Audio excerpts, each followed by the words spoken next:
receta para el año nuevo vira correcto. Senhor umbisa, bocaba, o gente lo que está bom, y ahora, ¿qué o Senhor está exigido? Es aquí so, práctica justicia, estima fieldad y consulta a Dios den turcos.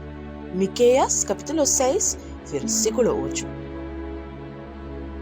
Boa determinación para cana humildemente con Dios, obedecer su palabra y cana en su caminanán, ta garantía que hay aquí, ta acaba bom y que turcos ta vai correcto en el próximo año. Si bo pensamiento nan y bo actitud nan no cambia, bota continuar para na el mismo lugar.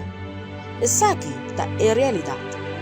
De un otro pasaje, Moisés ta detalla mejor lo que Dios quiere de nos. Quien men anto Israel, que Señor vuestro Dios, no te pidi nada otro de vosso que no ta tener respeto de je.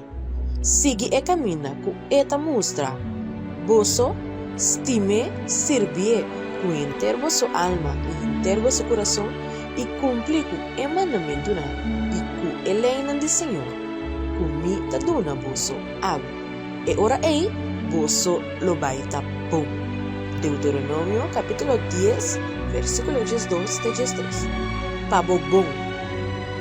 Dios no te exige obediencia para hacer nada difícil.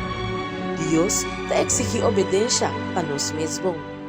Paso esta es el único camino para vida. Una vida que te vale la pena viva. Sin desprecio, sin ansiedad, sin desesperación, sin soledad. Vida de prosperidad, de paz interior, de alegría con unión por quitar.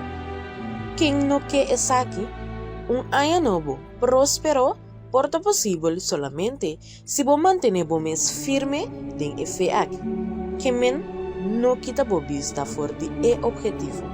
Medita en el versículo de ave aquí y pone en práctica. Mucho más que desear. Ya, que no te sirve nada más de desear, sigue el paso aquí para un año nuevo feliz. Lo que Dios te pide no te hobby.